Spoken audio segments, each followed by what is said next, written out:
Good afternoon, everyone. I am Kavita Kathet, CII ITC Center of Excellence for Sustainable Development in partnership with World Business Council for Sustainable Development present a webinar on business role in achieving the SDGs. Webinar features business approaches to sustainable development goals and highlights a company case of Arvind Limited, India for hands-on insights. I welcome our speakers, Mr. Filippo Veglio from WBCSD, Mr. James Gom from WBCSD, Mr. Abhishek Bansal from Arvind Limited, and all participants.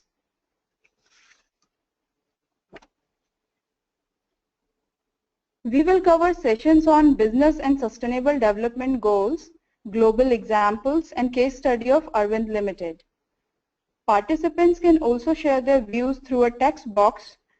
You can type your questions and send to us. Speaker will take up questions at the end of the presentation, and we will answer your queries offline also.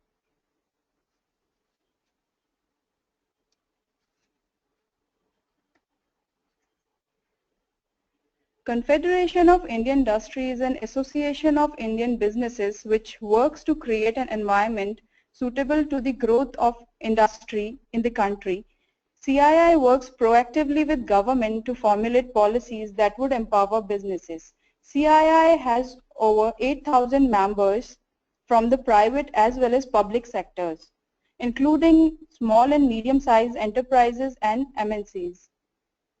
CII also assists industry to identify and corporate citizenship program, partnership with civil society organizations and not-for-profit organizations to carry forward corporate initiatives for inclusive development across various sectors including healthcare, education, livelihood, skill development, women empowerment and water.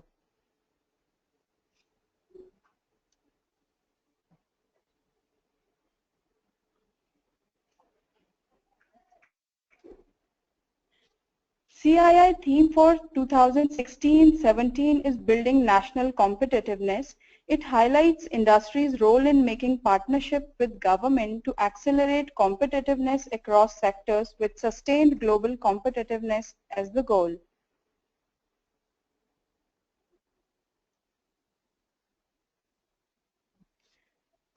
CASD provides direction to the business community towards achieving sustainability with the right tools to build their business and frame their policies such that they attain the social, environmental, and economic objectives.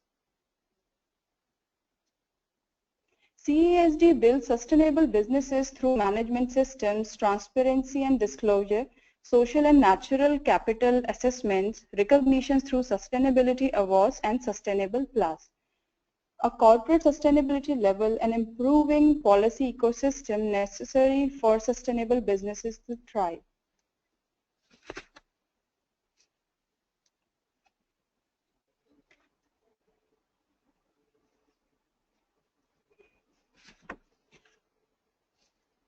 Business and the SDGs.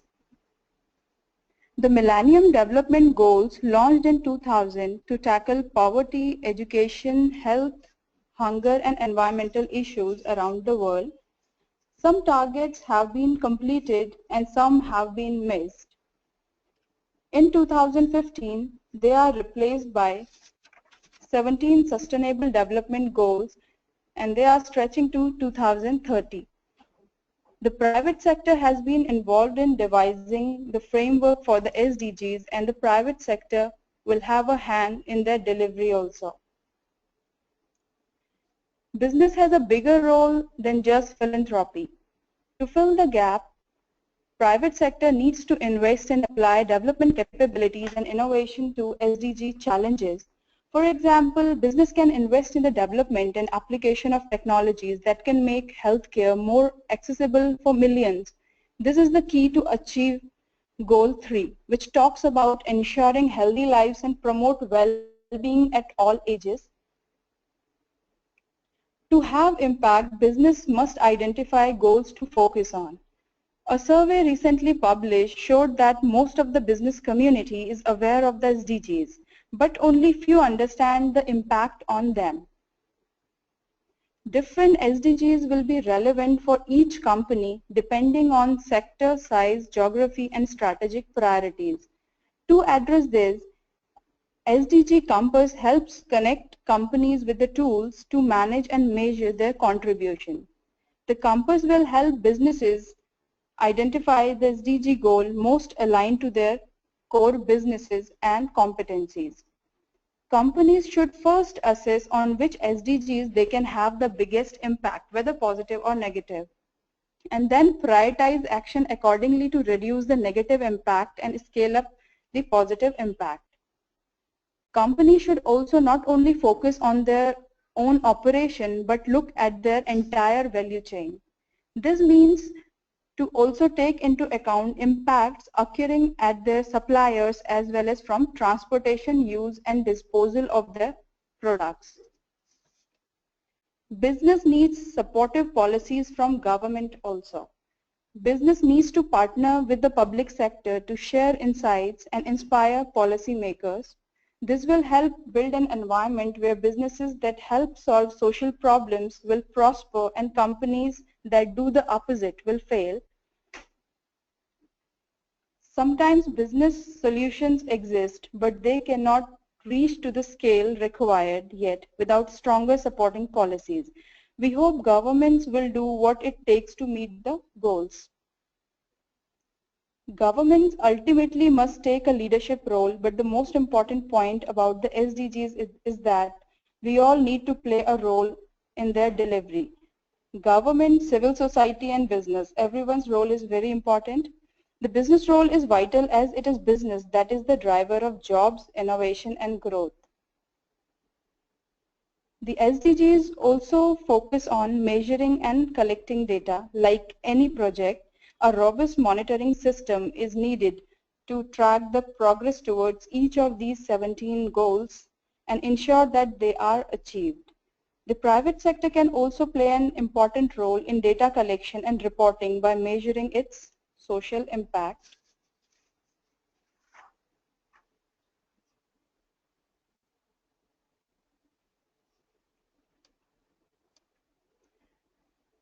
Goal 1 talks about and poverty in all its form everywhere.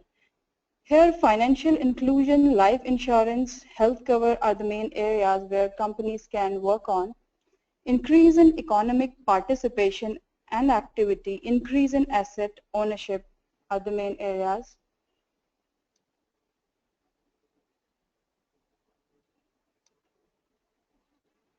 Goal 2 is about and hunger, achieve food security and improve nutrition and promote sustainable agriculture.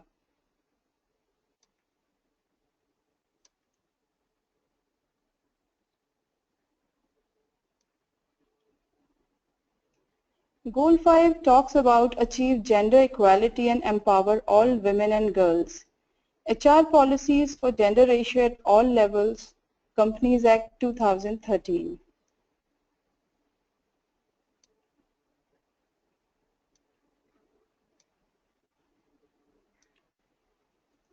Goal 6 ensure availability and sustainable management of water and sanitation for all.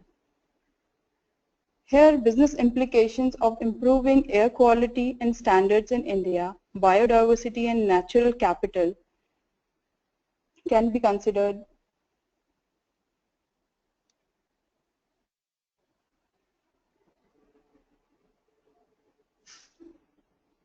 Goal 9, that is build resilient infrastructure, promote inclusive and sustainable industrialization and foster innovation.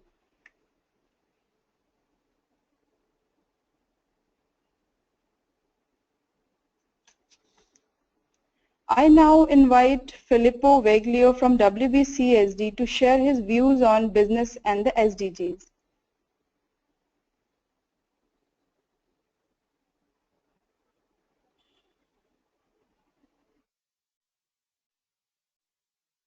Good afternoon, everybody. This is Filippo Veglio here at the World Business Council for Sustainable Development, alongside my colleague James Gom. We are in our Geneva office on a rainy day and happy to share our perspectives around business and the Sustainable Development Goals. First of all, I would like to thank Kavita and CII, CESD for having facilitated this webinar. It is a pleasure and an honor for us to collaborate with our Indian colleagues. We also have an office in India. So allow me very briefly to outline what we are going to be doing with you over the next 25 minutes or so, James and I.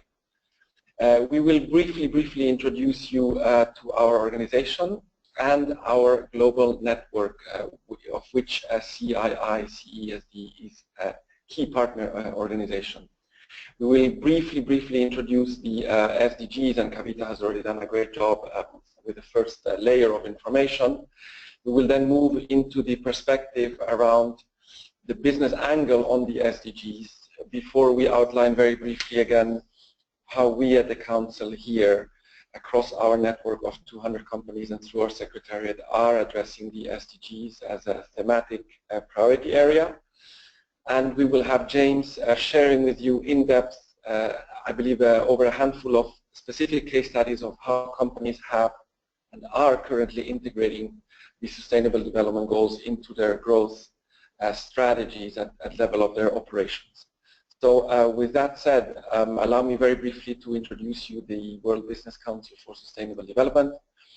As its name says, it is a global organization, a council, specifically and exclusively focused on the angles of sustainability at the level of sustainability being good for business and business being good for sustainability. How can ultimately, as part of our mission, how can we contribute to accelerating progress to a world, to a context in which companies that are more sustainable are both recognized and rewarded by their markets, by their employees, by shareholders, by stakeholders, and therefore by being more recognized and rewarded are ultimately more successful, more competitive, more resilient, grow more, grow better across the years. Our organization regroups about 200 member companies, of which a number of Indian members, of which we are very proud, and about two dozen industry sectors represented across the membership. The angle, our institutional relationship with CII, CESD is very important. As you can see on this map, the Center of Excellence is part of our global network partners. This is an alliance of about 60 organizations all across the world, business organizations, business-led institutions exclusively focused on sustainability. We are very proud and very grateful to be able to exchange views with our Indian partners, and we look very much forward also in collaboration with our WBCSD India office to have our next annual council meeting taking place in Chennai at the beginning of October. So our relationship with India as a country, as a major emerging market, as a major laboratory for sustainability solutions at scale is crucial, and we look forward to continuing that cooperation through this webinar. I think Kavita has already done a great job introducing the SDGs. All we want to outline here is very much that the Sustainable Development Goals were, unlike their predecessors, the Millennium Development Goals, developed as part of a very wide consultation that took over 3 years, and in which business was also consulted in terms of where should the world be heading over the next 15 years, what is the role and the responsibility and the opportunity for business to contribute to this agenda. So a very inclusive process set up by the UN Secretary General, and through which we also contributed over a number of years before their release of these goals in late 2015. As Kavita outlined, the SDGs have some stunning numbers behind them. I mean, it is 17 overall goals, but of course a significant number of targets underneath them. So 169 targets and even more indicators underneath them. So 230 at this stage.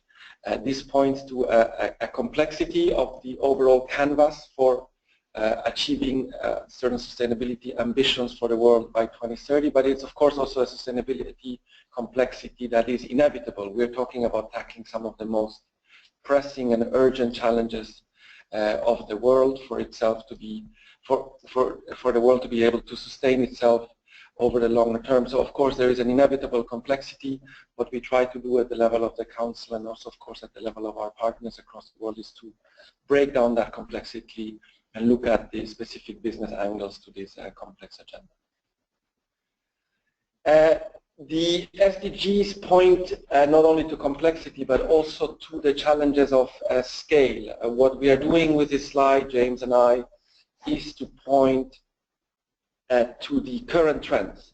So if you look at the current trends for the SDGs achievement, we are a little bit in trouble, as you can see from the scorecard ranging from B to F.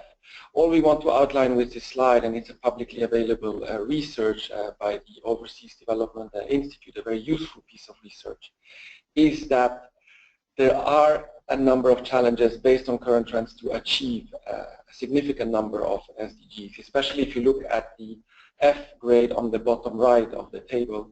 These are very important objectives to achieve, but on the current based on current trends, we are talking about needing a complete reversal of the business as usual trend that we have here.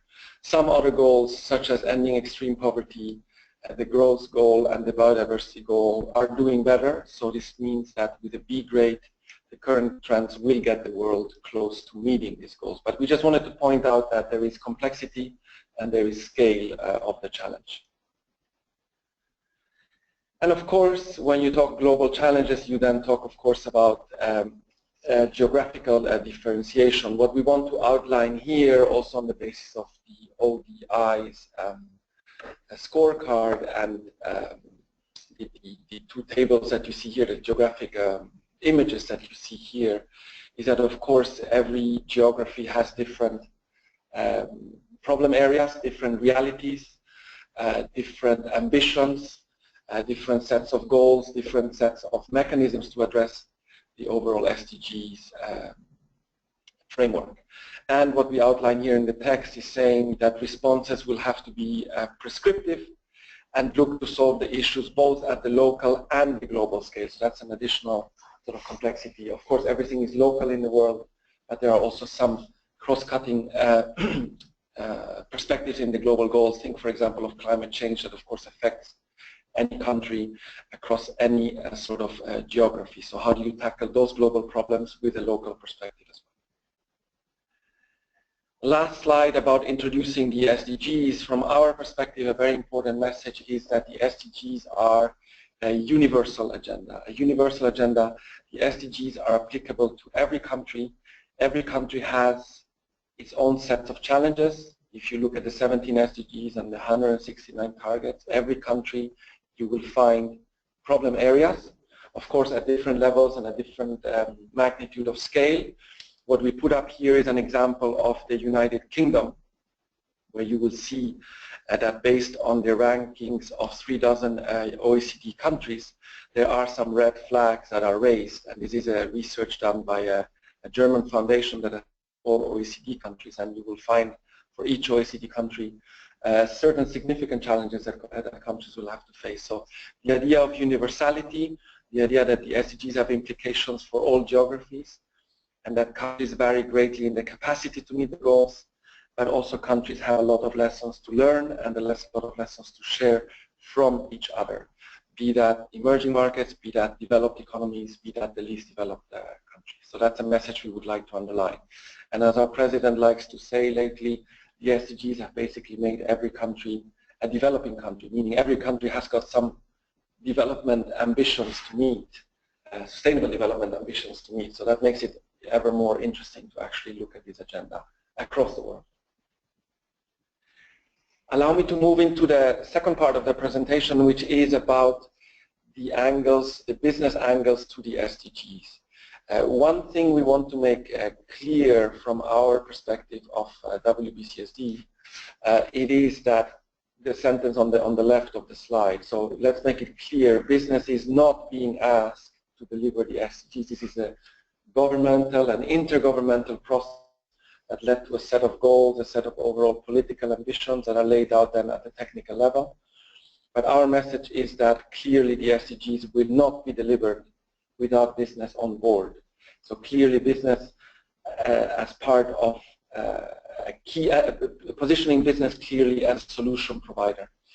What we have on the right-hand side is we think through the role of business, the opportunity of business, and the responsibility of business then at the level of the Council to contribute to this agenda. And we'll be sharing these perspectives over the next few slides, and you'll see then with a concrete company example how this role, opportunity, and responsibility aspect comes back in concrete, actionable, tangible actions by companies. We view the business angle on the SDGs as a historic opportunity, as we put it in the title, to be really able to engage more deeply, more strongly, and more positively as an as a key influential part in society. The role of business is to provide goods and services to society at affordable prices, to improve quality of life, to provide solutions to some of the societal challenges, to provide employment, to be a key delivery mechanisms around technology, intellectual property, etc. Clearly, as a source, as an engine of economic growth, as we put it, business has a critical role to play, but also self-interest, and we'll come back to that self-interest part, to contribute to deliver to the SDGs. And the way in which we look at the SDGs from a business angle is that they provide an excellent sort of framework, societal global framework agreed upon by all governments of the world to shape, to steer, to communicate, and ultimately to report on company strategies, on company goals and company activities in the area of sustainable development.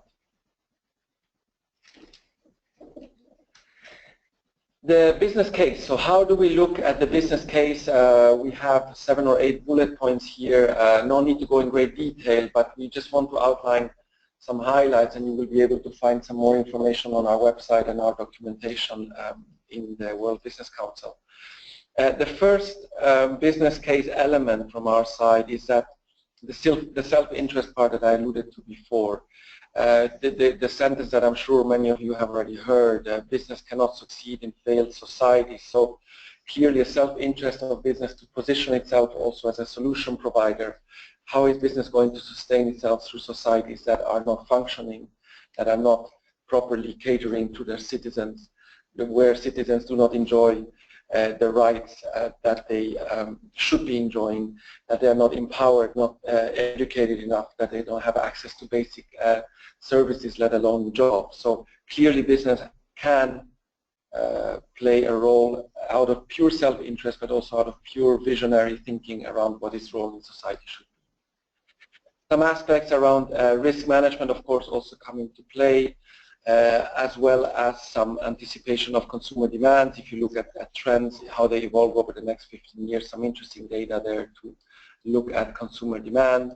Of course, also at supply chain strengthening. If you think of some players, for example, in the food and beverage industry, how you're going to strengthen supply chains in terms of sourcing certain commodities, how do certain environmental issues come into play, what kind of factors do they represent at the level of risk, what kind of consumer demand, and what kind of supply chain adjustments do you need to make. The idea that the SDGs can provide you with a very useful framework to identify opportunities for future business growth and for future business positioning and competitiveness. Likewise, the differentiation, we see more and more companies as members of the Council trying to differentiate themselves from competitors as forward-looking strategically positioned organizations with regard to societal objectives, thereby also enhancing the value of their sustainability efforts at corporate level, and thereby also through that process strengthening their relations with their stakeholders in the public domain, as well as with their clients, their suppliers, and their customers all across their value chain.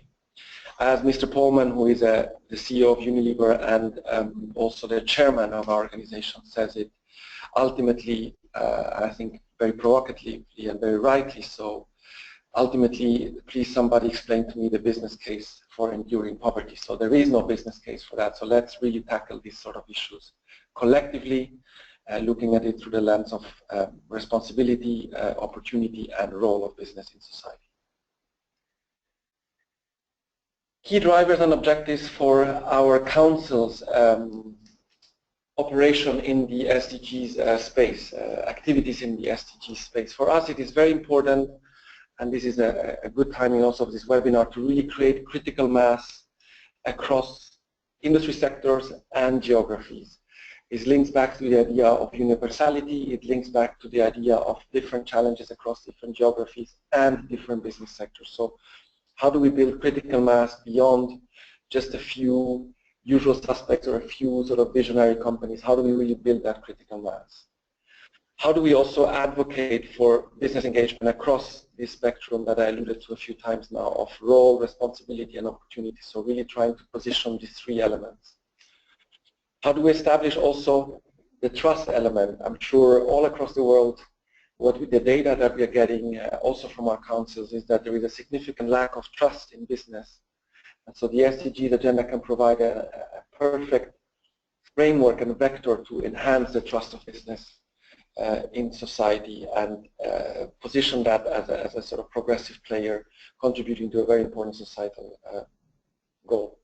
This links also then to articulate a voice of business. So the WBCSD also has a mandate to articulate ever and ever a more refined and a more progressive voice of business in the various sustainability domains, and the SDG space is the overall domain in which we are trying to articulate that overall voice.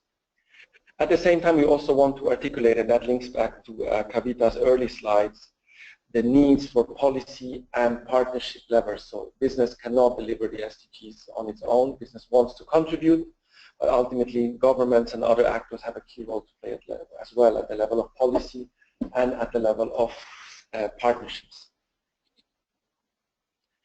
The SDG Compass, something that Kavita alluded to in her introductory slides, this is a collaboration between the UN Global Compact, GRI, and the WBCSD between 2014 and late 2015 to come out with a guide that helps companies navigate and capitalize on the SDGs. So really to delve into these SDGs through a specific process, a 5-step approach, so that you can, as a company, align your strategies and measure and manage your contribution to the SDGs.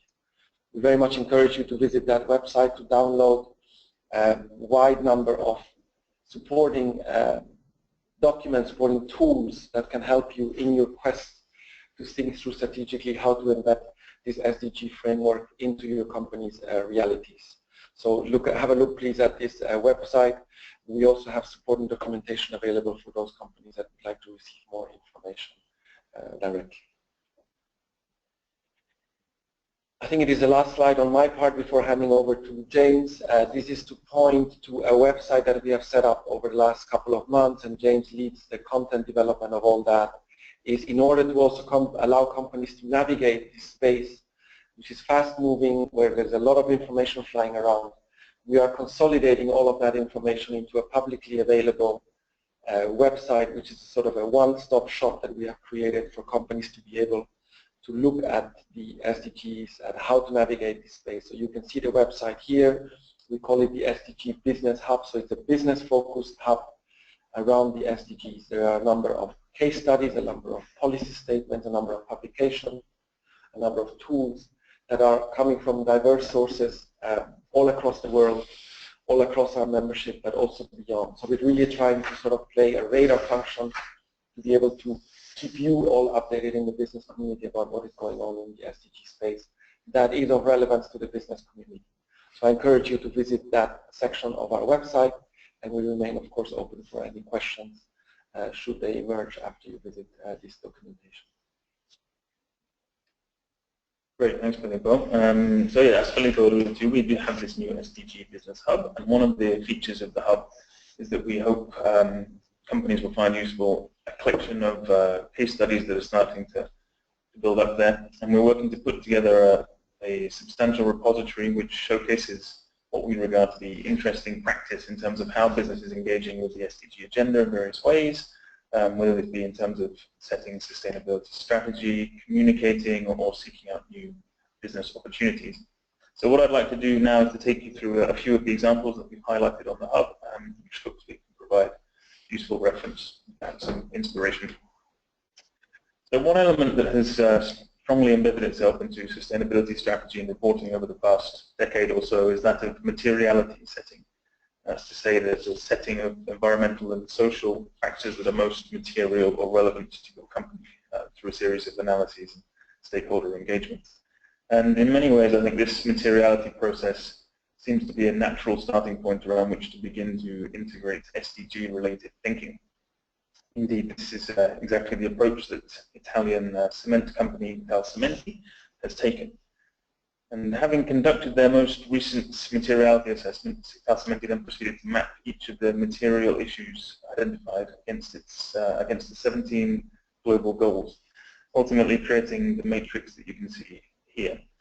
This has provided the company with a solid understanding of how its current sustainability focus interacts with the SDGs, and this should stand it in good stead as it looks towards leveraging and contributing to the goals moving forward.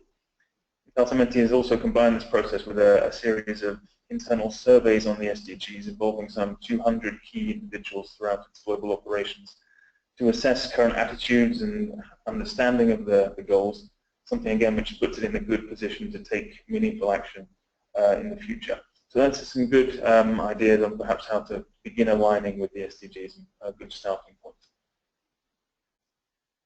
It's also worth remembering, I think, that the SDGs shouldn't necessarily be driving companies to radically alter their existing corporate responsibility approaches. You know, the goals themselves have only been around since September last year, and the majority of major companies have been honing and developing sustainability strategies over a much longer period of time.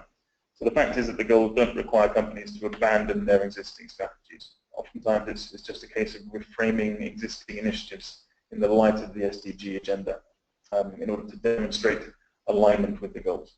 And a good example of this is this interactive online tool published by drinks company SAB Miller.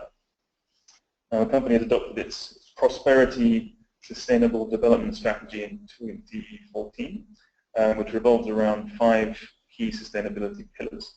And through this simple circular diagram, the company has been able to clearly demonstrate how the different pillars of its existing strategy intersect with the SDGs, bringing the two agendas together in a clear and accessible way, providing its internal and external stakeholders with a window onto the SDGs, and then also the development community with an appreciation of how it is contributing to the 2030 agenda. Next up, we can see how IKEA have taken this communication around the SDGs a step further, listing in their 2015 sustainability report a series of concrete initiatives that they believe demonstrate their commitment to particular SDGs. In fact, the company has identified contributions for each of the 17 global goals, and this is a very comprehensive approach which speaks to a diversified sustainable development strategy and makes that demonstrates contribution over a wide cross-section of areas. So an interesting approach there from IKEA. Interestingly, though, we also see Dutch company Philips has taken a very different approach. While IKEA has been keen to emphasize its level of commitment across the whole SDG spectrum, Philips has chosen to narrow its focus and to hone in on communication around just 3 goals on which it feels it can have the biggest impact, namely goals 3, 7, and 12. And in Philips' view, not all of the goals are relevant for every company, and there's more of a merit in sticking to those goals which are most closely aligned to its core strategy and business. I'm sure many of us out there would agree that the sheer breadth and complexity of the goals taken as one entity can at times seem a little overwhelming and have the potential to act as a barrier to meaningful business engagement. So Philips has decided to cut through this complexity by prioritizing 3 goals, for which it lays out details of how it's already engaging and how it plans to step up actions in the future.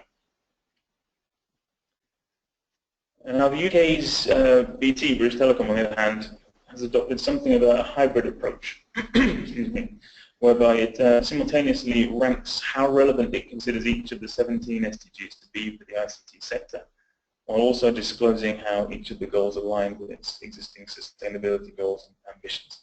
And for me, this is a very smart approach because it enables the company to narrow its focus on the development areas on which it can have the most profound impact, but also demonstrates an awareness and a contribution across the whole SDG agenda, helping the company to avoid any criticism that it might just be cherry-picking the goals that it can easily align with. And it's also worth noting as well from BT's approach that the company has mapped the global goals against its GRI framework disclosure using the SDG compass tool that Filippo referred to a second ago. So this is further evidence that the company is thinking about how each of its reporting indicators are aligned with the SDGs and is therefore in a strong position to think about measuring and articulating its level of contribution. And quickly sticking with the ICT sector, I'd also like to turn briefly to Ericsson. I'm not going to go into too much detail of their reporting methods, but I'd like to highlight a collaboration that they've embarked on with the Earth Institute at Columbia University to produce a publication on the ICT sector. Now, this sector-specific report embraces the collaborative spirit of the goals to a degree and provides an in-depth insight into how the ICT industry as a whole can make a meaningful contribution across a series of SDGs. And Ericsson has been able to integrate the findings of this report into its internal prioritization and strategy around the goals, and this has allowed it to make decisions based on a robust methodology which is founded on leading research. And the final study I'd like to look at is Novozymes. So an important feature that was in Ericsson's report is that it articulates a variety of business opportunities related to the goals.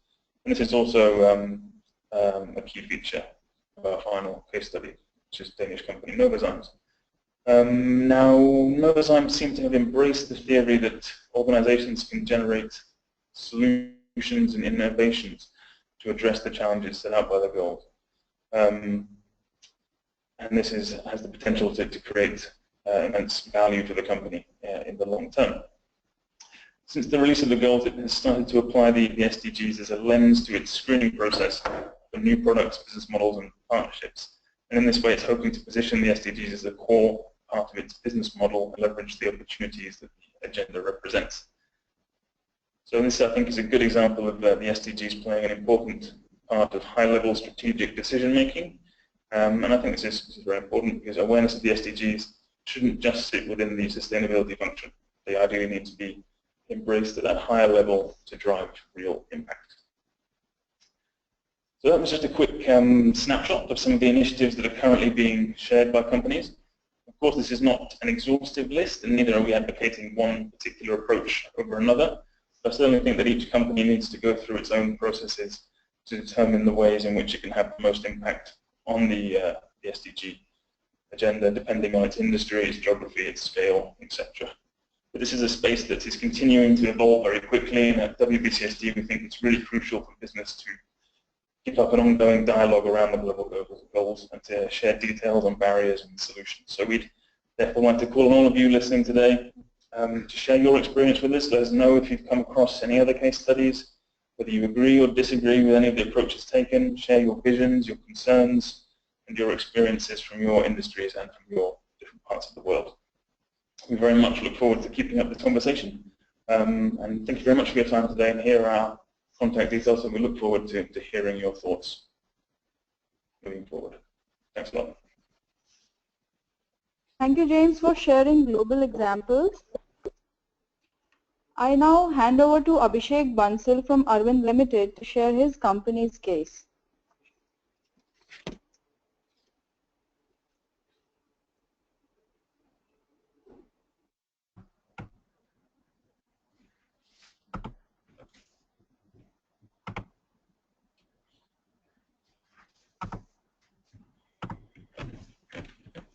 Good afternoon, everyone. Thanks a lot to CII and WBCSD for organizing this webinar, and I would thank all of you for taking time to attend this. So I would just briefly take you through our journey on how we are aligning our operations with SDGs. And as James also highlighted, we have taken a selective approach when we chose where we could have more material impact on SDGs. So we have chosen in particular 3 goals: responsible consumption and production, quality education, clean water, and sanitation, as part of where we could feel that we could make most impact. So we are prioritizing, at least as of now, towards achieving these goals. So before we move ahead, just would like to spend 30 seconds on introducing our company. So Arvind Limited is one of the world's largest textile and apparel manufacturer based out of India and now also Ethiopia. We are primarily a cotton textile manufacturer, manufacture denims and woven's fabric. We also have a huge presence in terms of brands and retail. So we have more than 1,200 retail touch points across India. We also are into e-commerce. So we are pretty much present in all parts of the value chain of textile and apparel and retail industry, right from cotton farming to the retail. And we have certain few emerging businesses, and I've highlighted two of them. Others are technical textile, telecom, and real estate, which are small, but we have a significant wastewater treatment business and agri business. So these are the big, we feel, the businesses of the future, and which have been, where we are present only because we have been operating sustainably for past few years, and we have identified these very diverse business opportunities through our regular businesses in general. So moving on, first and foremost, we have selected the goal which we feel is material to us and where we can make impact is ensure sustainable consumption and production patterns. And within that goal also we have narrowed down on some of the key targets where we want to contribute and where we want to make a difference. These targets are like by 2020 achieving environmentally sound management of chemicals and all waste through the life cycle.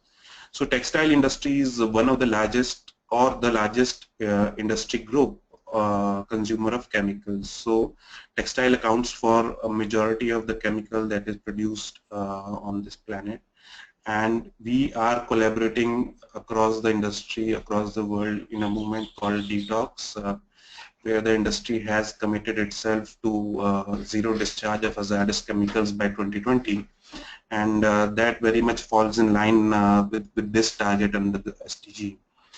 Then next target is achieving the sustainable management and efficient use of natural resource, being based in India in a resource constrained economy and with the growing population. So this makes all sense for our business to achieve this.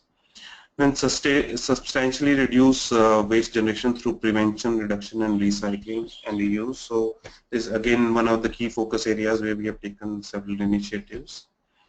And then encourage companies to adopt sustainable practices. So we are part of several industry-led coalitions on sustainability, and the foremost of them being the Sustainable Apparel Coalition, which is a global coalition of all brands and manufacturers, and is working towards uplifting the industry as a whole in terms of adopting the sustainable practices.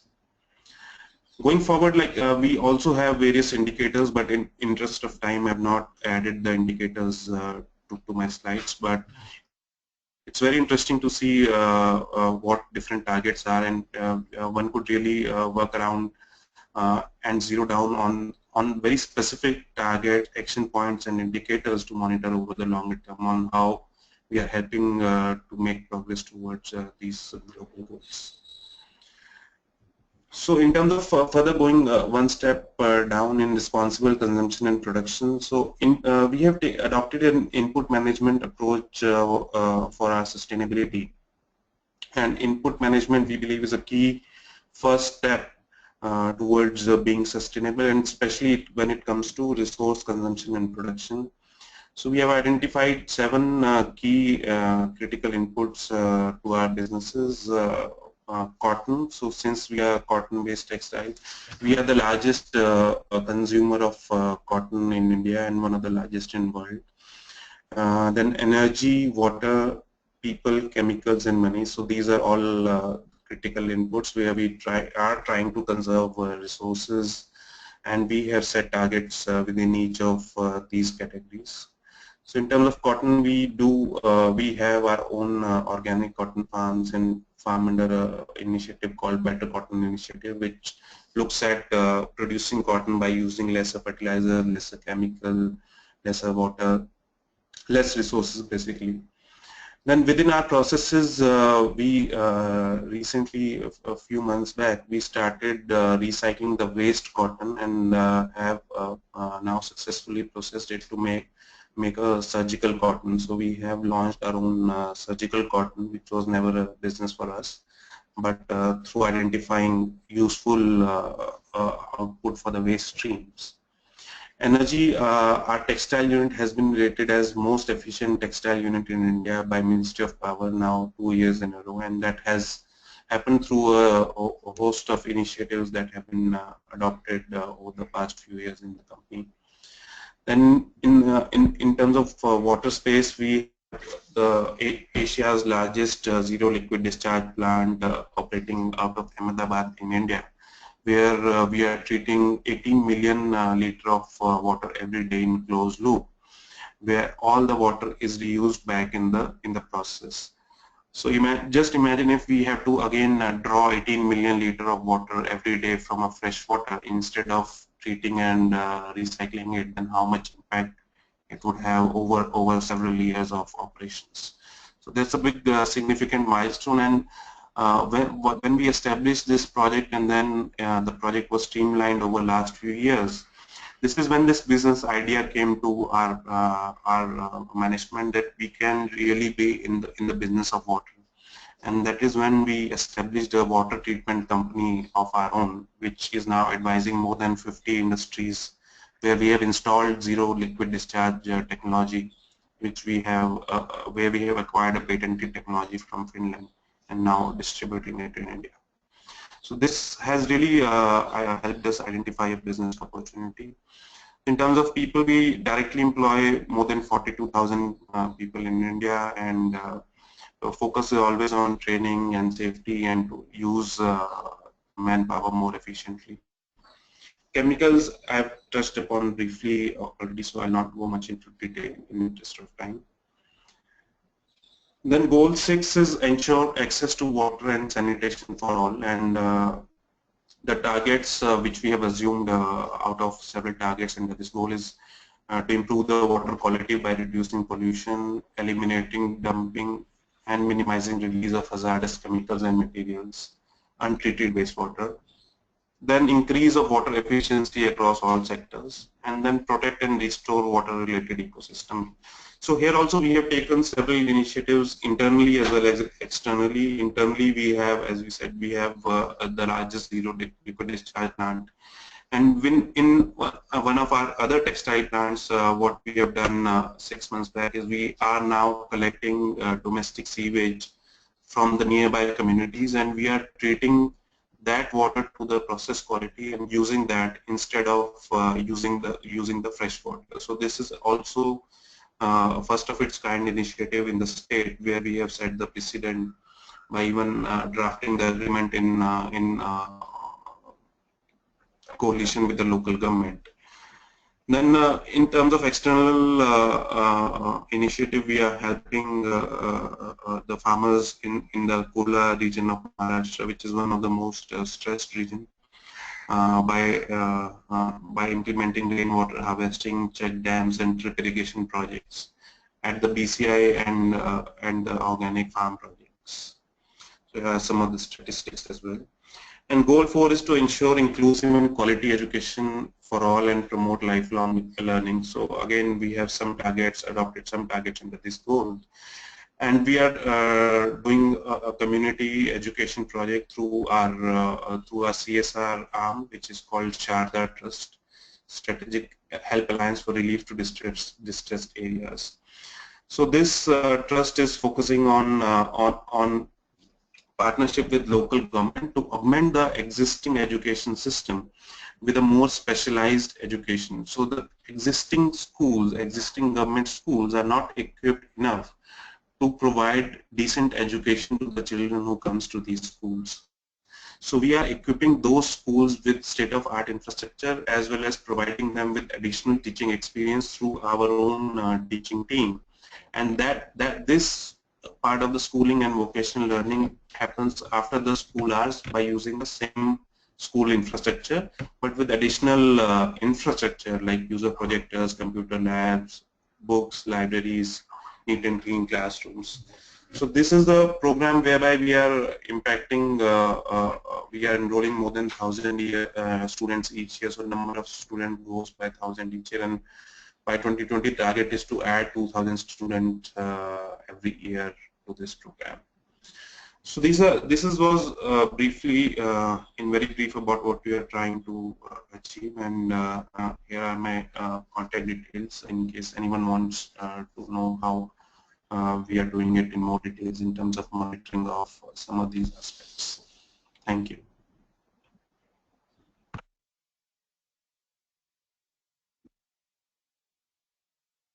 Thank you, Abhishek. Now we can take few questions.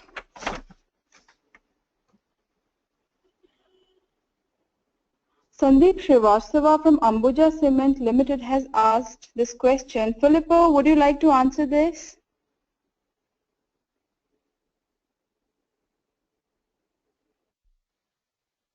Yes, sure. I'm just looking at what the question is. Sorry. What is the question?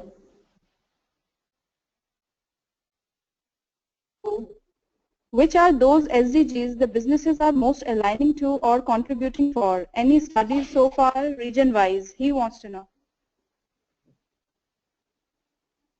It's hard to say. We're very early days. I would say probably it's SDG. You want to come in, James? It's probably SDG 8 from my vantage point. It's one that keeps coming up over and over again. James? Yeah, there's been no, I would say there's been no very detailed breakdown per region at the moment. There's been a report by PwC, which you will find highlighted on our SDG Business Hub page, has given an overview of how the how industry is thinking around the goals at the moment, and that includes a sector-specific breakdown of how different sectors are currently viewing their SDG priorities. But no, as far as I'm aware, no report as yet looking at how different geographies, businesses in different geographies are approaching the issue. That would be an interesting piece of research to see. There's more details coming out on the sustainable development goals that each country in the world should be looking at, which will be released again by the SDSN, Professor Jeffrey Sachs, in July. So that will give more insight onto the scale of challenges for each country around the world, and perhaps we'll see more industry-specific details later on. Hope that helps. We have one more question from Anirudh. He's asking, companies are customizing their way forward by selecting the SDGs relevant to them, but government will have targets and they will expect businesses to take huge chunk of 17 SDGs. So can they pick and choose SDGs relevant to them in near future? Can private companies pick and choose SDGs relevant to them in the future? So Abhishek, would you like to answer this?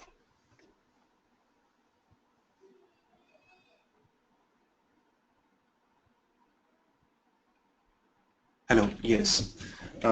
Yes, of course. So yes, government is expected to take actions in all of these areas, and I think these are still early days for us to determine or to say that which areas would still be left behind after, say, action by corporates and governments put together. So, but I think the question is very pertinent, and we must identify. The government must identify in coalition with the corporates that which areas are readily are to be uptake by the corporates, which areas the government should have more say on, or which goals and targets. Because one thing is for sure that these are not 17 goals. They're much more than 17 goals. There are 5 to 10 targets in each of these goals. and these targets are sometimes very different from each other within a particular goal. So the spectrum is in fact very huge when we see, and looking at the diverse companies that we have, say in India, and also looking at existing programs by various corporates, there is enough coverage, say, for a lot of the goals.